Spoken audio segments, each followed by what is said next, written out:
Prefiero no decir el nombre exacto del pueblo porque todavía vive gente de mi familia allí. Pero fue en la Sierra Norte de Puebla, en un barrio a unos 20 minutos del centro, donde por las tardes baja la neblina. Yo tenía 34 años.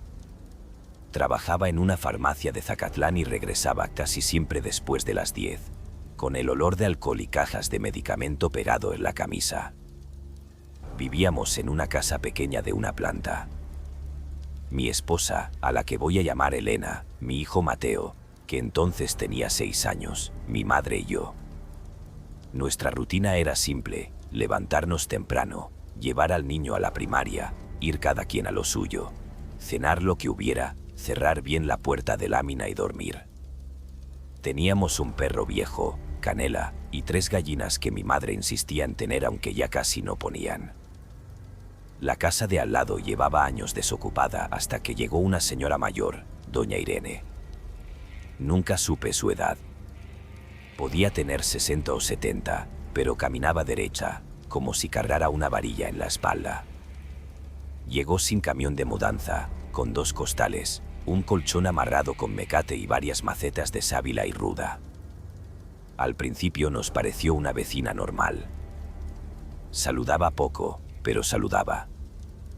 Mi madre incluso le llevó un plato de arroz el primer día porque así se acostumbra. Lo raro fue que doña Irene casi nunca entraba por la puerta principal. Usaba una entrada pequeña que daba al patio trasero, pegada a nuestro lavadero. Había una barda baja entre las 2 casas y desde nuestra cocina se veía parte de su patio, un tendedero, una mesa, cubetas, una jaula vacía y una cruz de palma seca arriba de la ventana. Yo crecí oyendo historias de brujas y aprendí a no hacerles caso. Mi madre sí era más creyente. Por eso, cuando empezaron los pasos a las 2 o 3 de la mañana en el patio de al lado, no dijimos nada. Eran pasos despacio, arrastrados, como si alguien buscara algo sin prender la luz. Canela se levantaba y miraba la pared que nos separaba. No ladraba. Solo temblaba. Una noche de jueves, llegando del trabajo, encontré a Elena en la cocina con la luz apagada. Estaba parada junto al fregadero, sin moverse. Me hizo una seña para que no hablara.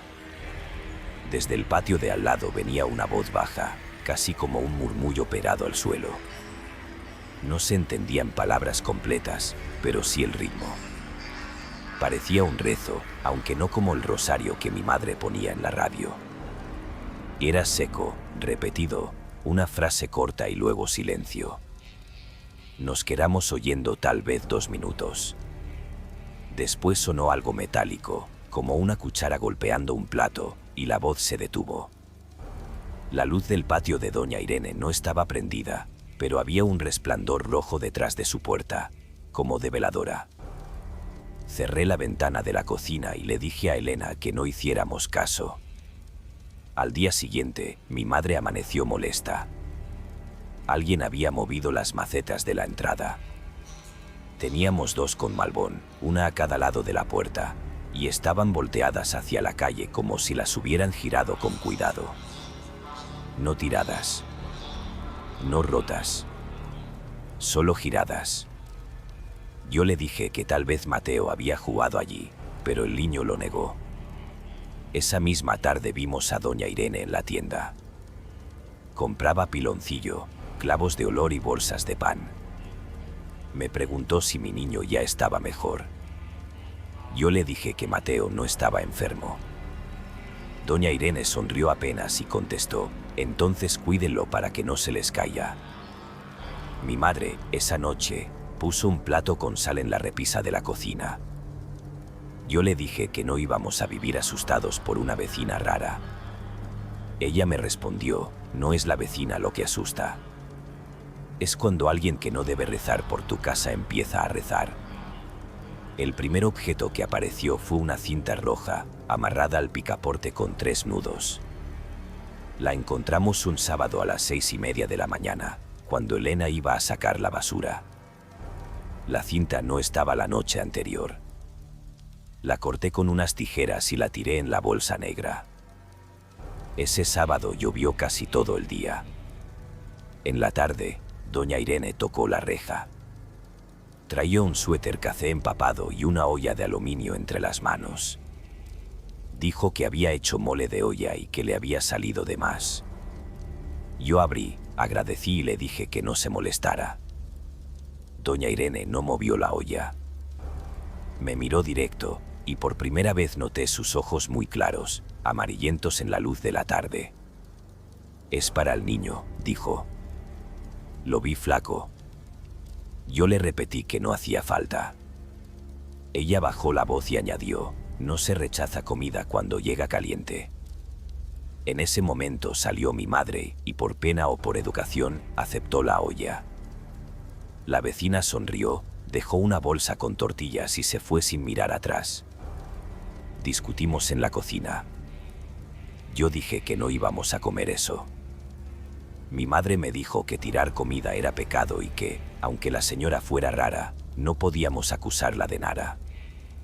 El mole olía bien, a epazote, carne y verduras cocidas, un olor de casa, de domingo. Mateo, que andaba con hambre, pidió un plato. Al final cedí. Yo no comí mucho, solo probé el caldo. Elena sí comió un poco. Mi madre también. Mateo se terminó un plato entero con tortillas. Esa noche fue la primera vez que el niño se quejó de frío. No frío de cobija. Frío en la espalda. Decía que tenía hielo detrás del cuello y lloraba sin poder explicar. Le tomamos la temperatura, normal. A las 2:15 de la madrugada empezó a vomitar, pero no sacaba comida. Era pura saliva espesa, con un olor agrio que se quedó en el baño. Lo llevé a urgencias al Hospital General. En el camino, Mateo iba medio dormido y murmuraba una frase que no le entendíamos. El médico dijo que podía ser una infección estomacal o algo que le cayó pesado. Le dieron suero y nos mandaron a casa. Cuando regresamos, ya casi amanecía. Canela estaba sentada frente a la puerta de la cocina, mirando hacia adentro. No hacia el patio, hacia la cocina vacía. Mi madre estaba despierta, con el rosario en la mano, y nos dijo que mientras estuvimos fuera había escuchado pasos dentro de la casa. Yo revisé todo. Ventanas cerradas, reja con candado, puerta del patio trancada. Nada. Pero en la mesa de la cocina estaba la olla de doña Irene, aunque jurábamos que la habíamos dejado en el fregadero para lavarla. Estaba limpia, secara, con la tapa puesta. Y encima de la tapa, 3 granos de maíz negro. Allí empecé a sentir miedo de verdad. Tiré los granos al patio, lavé la olla con agua hirviendo y al mediodía la dejé frente a la puerta de doña Irene. Toqué una vez. Nadie salió. En la ventana, detrás de la cortina, vi un movimiento muy leve, como una mano apartándose. Dejé la olla y regresé a mi casa. Todo ese día sentí que alguien me miraba desde la barda. Mateo no mejoró. No estaba grave según los doctores, pero algo en él cambió. Tenía ojeras y no quería comer. Decía que la señora de al lado le hablaba en sueños, pero se tapaba los oídos si preguntábamos qué le decía. Una tarde, mientras hacía tarea, levantó la vista hacia la puerta y preguntó por qué había una sombra parada junto al refrigerador. Yo miré y no vi nada. Pero Canela, que estaba debajo de la mesa, gruñó hacia el mismo lugar. Después de eso, los animales empezaron a comportarse raro. Las gallinas amanecían apretadas en una esquina, mirando la puerta del patio. Canela ya no dormía en su cobija, se quedaba toda la noche sentada en el pasillo, entre el cuarto de Mateo y la cocina. A veces la encontraba temblando. Y cuando daban las 3 levantaba la cabeza como si escuchara un silbido que nosotros no alcanzábamos. Elena quiso hablar con doña Irene. Yo no quería. Me parecía peligroso abrir una conversación que no sabíamos cerrar. Pero Elena dejó de pedir permiso.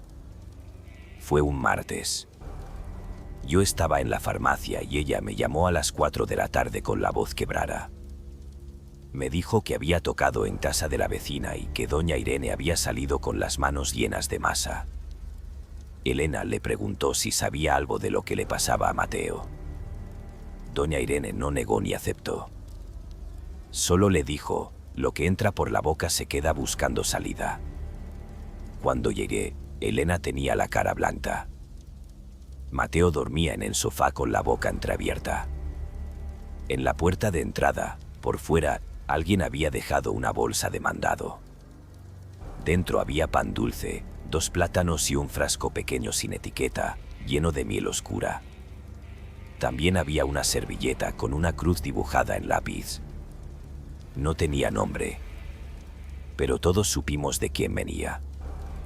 Esa vez no lo tocamos. Llamé a mi cuñado, que vive a 3 calles. Él no cree en nada que no pueda levantar con las manos. Con una pala recogió la bolsa, la llevó al baldío de la esquina y le prendió fuego. El pan tardó mucho en arder.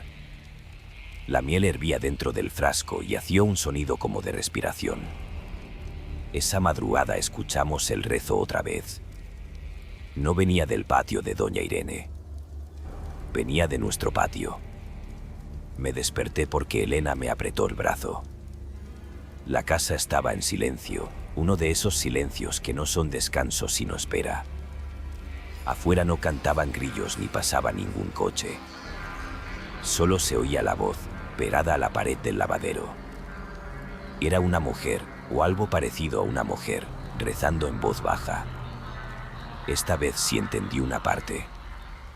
Repetía el nombre de Mateo, completo, con sus 2 apellidos, como quien llama a alguien para que cruce una puerta. Me levanté despacio. No prendí la luz. Agarré una linterna y caminé hasta la cocina. El piso estaba helado. No toda la casa, solo el pasillo y la cocina. Un frío localizado, como si hubieran dejado abierta una nevera invisible. Al pasar junto al refrigerador, escuché una respiración muy cerca de mi oído. Me giré de golpe. No había nadie. La voz siguió rezando. Abrí la puerta del patio de un jalón. La linterna alumbró el lavadero, las cubetas, la cuerda de tender. No vi a nadie. Pero en el suelo, justo en medio del patio, había un plato de barro. Encima del plato, un pedazo de carne cruda cubierto con azúcar. Alrededor había cabellos largos, negros, mojados. La voz se cayó en cuanto la luz tocó el plato. De pronto, Canela empezó a ladrar desde el cuarto de Mateo. Ladraba como nunca. No hacia el patio. Hacia dentro de la casa. Corrí. Elena ya estaba en el pasillo.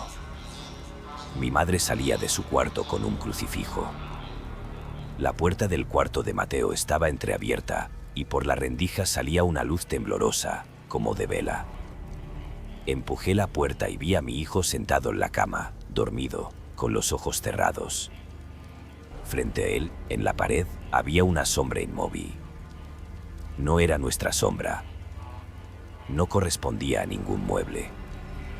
Era alta, delgada, con los hombros caídos y la cabeza inclinada hacia la cama. La luz del foco estaba apagada, pero la sombra estaba allí, más oscura que la oscuridad del cuarto. Canela se había metido debajo de la cama y lloraba. Cuando entré, la sombra se deslizó hacia la esquina como si alguien la hubiera jalado por detrás de la pared.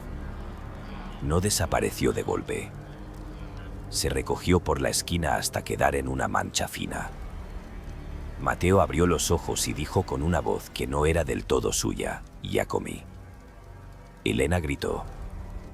Mi madre empezó a rezar en voz alta. Yo cargué al niño y salimos de la casa sin zapatos, con la ropa de dormir, dejando la puerta abierta. Nos fuimos a casa de mi cuñado. Esa noche no volvimos. Al día siguiente, mi cuñado y 2 vecinos fueron conmigo a revisar. De día todo parecía menos terrible. El plato de barro seguía en el patio, pero la carne ya no estaba. Solo quedaba el azúcar y los cabellos perados al piso. Una vecina mayor, doña Meche, nos dijo que no lo tocáramos con las manos. Que esas cosas se levantan con pala nueva y se entierran lejos, donde no haya agua. Doña Meche también nos dijo algo que terminó de romper la poca tranquilidad que me quedaba. Según ella, la casa de doña Irene había sido antes de una sobrina suya, una mujer joven con 2 niños, que se fue de madrugada sin despedirse de nadie. Antes de irse la vio quemando ropa en el patio, y uno de los niños llevaba semanas enfermo, flaco y con frío aunque hiciera calor. Fuimos a tocar a casa de doña Irene con 2 vecinos. No salió. La puerta principal tenía candado por fuera, pero del patio salía olor a comida recién hecha, un olor dulce y pesado, como pan quemado con canela. Por encima de la barda vimos sus macetas, la mesa y una olla negra sobre un anafre aparado. En una de las ventanas había marcas de dedos por dentro, como si alguien hubiera intentado raspar el vidrio con las uñas. Llamamos a la policía municipal. Vinieron 2 agentes, miraron desde la reja y dijeron que no podían entrar sin permiso ni señal clara de delito. Nos quedamos en casa de mi cuñado 3 días. Mateo mejoró un poco al salir. No del todo, pero volvió a comer sopa y durmió sin quejarse de frío. Fui por ropa al segundo día, al mediodía, acompañado de mi cuñado. La casa olía raro. No a encierro. A masa agria. La cocina estaba limpia, pero sobre la mesa había harina herrerada formando una línea desde la puerta del patio hasta la silla donde Mateo se sentaba a comer. En el cuarto de mi hijo encontré algo que todavía conservo, aunque no sé por qué no lo tiré. Debajo de la almohada había una servilleta doblada en 4. Dentro, un diente de leche. Mateo había perdido un diente meses antes, pero Elena lo guardaba en una cajita azul dentro del ropero. Fui a revisar la caja. Estaba cerrada. El diente seguía allí.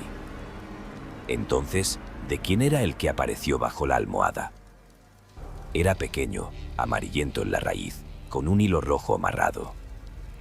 Mi cuñado dijo que ya no sacáramos nada. Metí la ropa en una bolsa y salí. Antes de cerrar, escuchamos 3 golpes en la ventana de la cocina.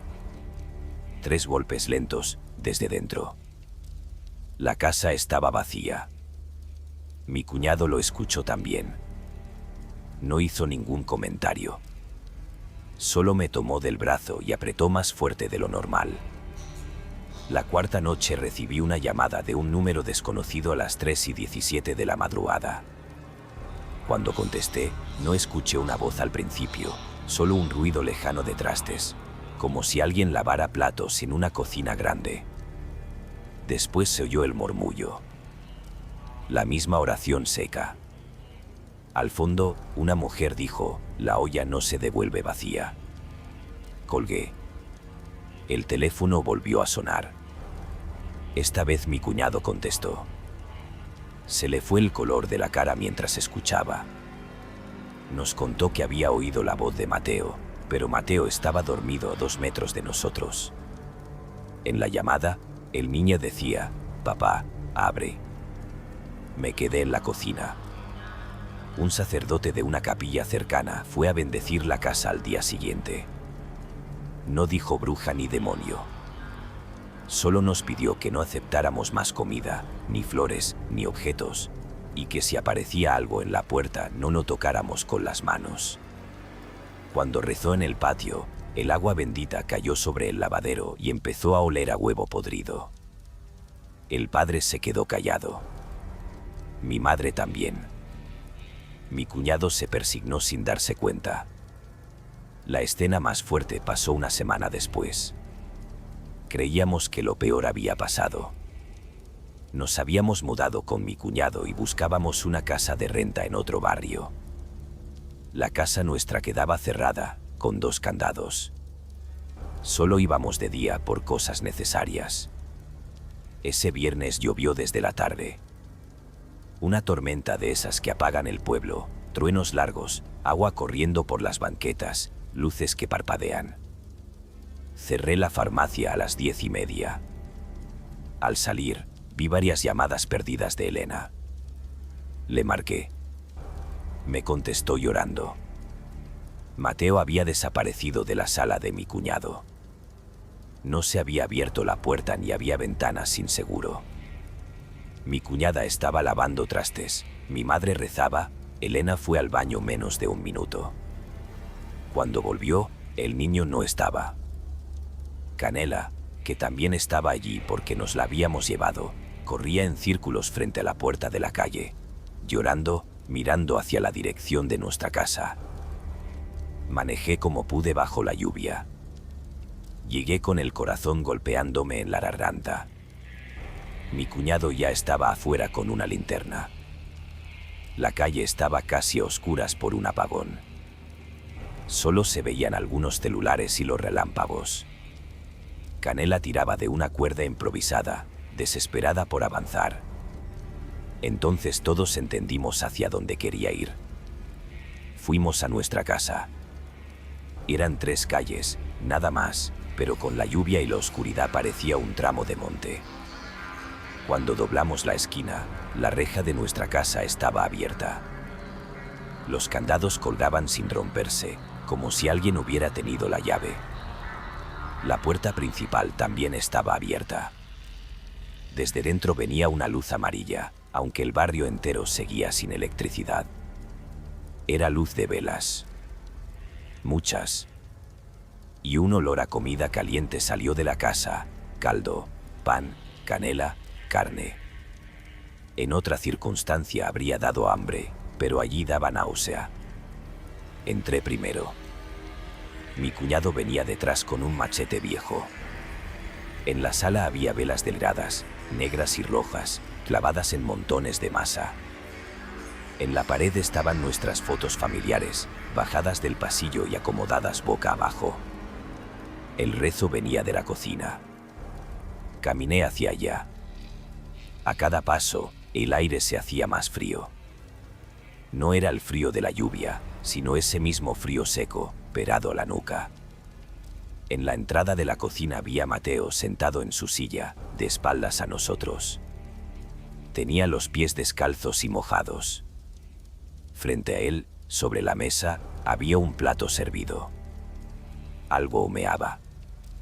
Una cuchara se movía sola, despacio, dando vueltas en el caldo. Doña Irene estaba al otro lado de la mesa. No sé cómo entró. No sé cuánto tiempo llevaba allí. Estaba de pie, con el suéter café y el cabello suelto hasta la cintura. Se veía más alta que de costumbre. O quizá era la sombra que proyectaba detrás de ella.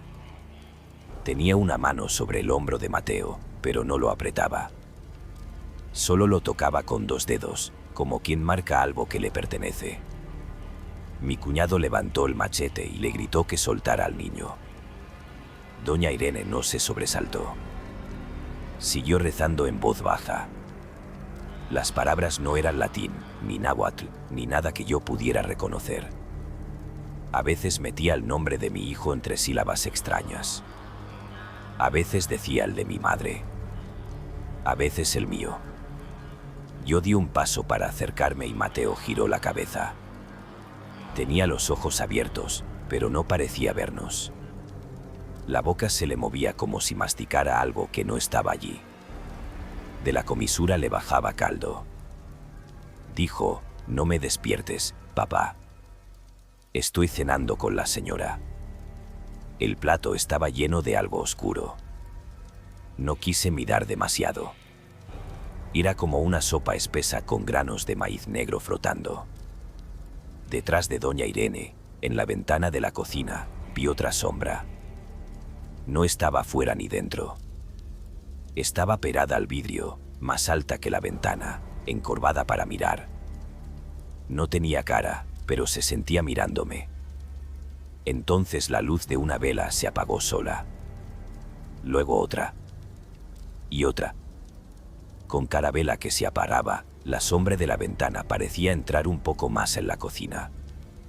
No cruzaba el marco como una persona. Se derramaba. Doña Irene levantó por fin la mirada hacia mí y sonrió con una tristeza fingida, como si yo fuera el que no entendía una regla antigua. «Usted aceptó», dijo. Fue lo único claro que dijo. No sé de dónde saqué fuerza. Me lancé hacia Mateo. Cuando pasé junto a la mesa, algo me agarró del brazo desde abajo. Dedos fríos, delgados, como de niño, pero con uñas duras. No vi de dónde salían. Al mismo tiempo escuché muchas respiraciones debajo de la mesa, como si hubiera varias personas agachadas allí. Mi cuñado gritó mi nombre y golpeó la mesa con el machete. La cuchara salió volando contra la pared. La mano me soltó. Cargué a Mateo. Pesaba más de lo normal, como si llevara a un adulto dormido.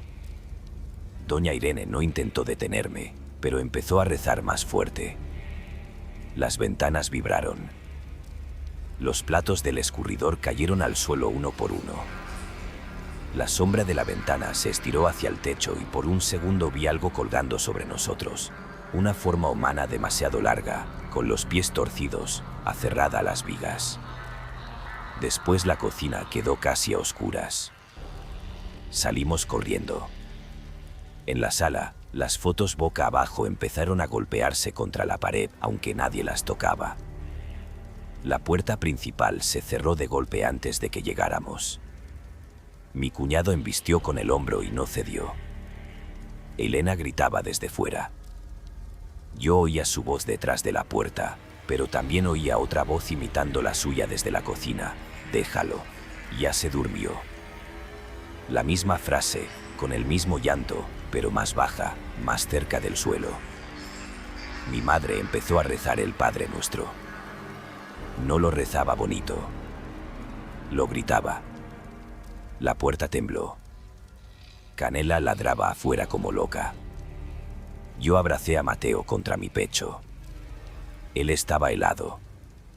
No respiraba bien.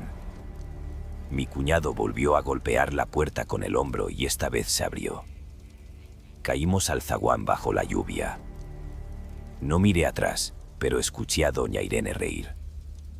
No fue una carcajada fuerte. Fue una risa pequeña, casi amable. Eso me dio más miedo que el rezo. Los vecinos salieron por fin cuando nos vieron en la calle con el niño en brazos. Alguien llamó a una ambulancia. Alguien más dijo que había visto a una mujer correr por los techos. No sé si fue verdad o si mi memoria lo mezcló con el caos. Mateo perdió el conocimiento antes de llegar al hospital. Esa noche lo internaron por deshidratación severa, aunque nadie entendía cómo había pasado de estar bien a ese estado en menos de una hora. Tenía marcas en el hombro, 2 puntos morados donde doña Irene lo había tocado. Eran 2 círculos perfectos. Cuando la policía volvió a la casa, no encontró a doña Irene. Su casa de al lado estaba abierta. Dentro no había muebles, salvo el colchón viejo, las macetas secas y una mesa con restos de cera. En la cocina encontraron ollas limpias y una pared llena de nombres escritos con lápiz. No todos se leían. Algunos estaban tachados. El nombre de Mateo estaba allí, con sus 2 apellidos, escrito 3 veces. Oficialmente no pasó nada. ¿De qué la acusábamos? ¿De dejar comida? ¿De rezar? ¿De entrar a una casa cerrada sin que nadie pudiera probarlo? Nos mudamos en menos de 2 semanas. Perdimos dinero, vendimos muebles baratos, regalamos las gallinas. La casa quedó cerrada y luego un primo la usó de bodega. Yo no he vuelto a dormir allí. Elena tampoco. Mi madre envejeció mucho después de eso. Dejó de decir que la sal lo arregla todo. Ahora solo dice que hay puertas que uno abre sin saber que existen y que a veces se abren con la boca. Mateo sobrevivió. Hoy tiene 13 años. Es un niño tranquilo, buen estudiante, pero no puede comer mole, ni caldo, ni nada que le deje olor a epazote. Si alguien toca la puerta mientras estamos cenando, se queda inmóvil. No recuerda todo. Dice que recuerda una mesa larga, muchas cucharas sonando al mismo tiempo y una señora que le decía que no mirara debajo. A veces, cuando duerme, murmura palabras que no entendemos. Ya no suena como rezo. Suena como si estuviera contestando a alguien. Nunca volvimos a ver a doña Irene. Hay quien asegura que se fue en un taxi a las 5 de la mañana. Otros dicen que la vieron meses después en un tianguis de Chignahuapan vendiendo hierbas y pan dulce. Lo que sí sé es que, 3 años después, cuando ya vivíamos en otra colonia, apareció en nuestra puerta una bolsa de papel. Era diciembre. No había tarjeta. Dentro había una rosca todavía tibia y un frasco de miel oscura sin etiqueta. No la tocamos. Llamé a mi cuñado. La recogimos con pala y la enterramos lejos, en un terreno seco, como dijo doña Meche aquella vez. Esa noche, a las 3:17, el teléfono de casa sonó aunque ya no teníamos línea fija desde hacía meses. Sonó en la pared, donde solo quedaba la roseta vieja, sin aparato conectado. Todos lo escuchamos. 3 timbres largos. Después, silencio. Desde entonces no aceptamos comida de nadie siquiera sin aviso. Sé cómo suena eso. Sé que parece exagerado. Pero hay cosas que, cuando uno las vive, cambian hasta la manera de mirar un plato caliente. Y hasta hoy, cuando paso frente a una puerta y veo una olla dejada en el suelo, siento el mismo frío detrás del cuello, como si alguien se inclinara desde la cocina y me susurrara que una comida aceptada no se termina cuando uno se levanta de la mesa.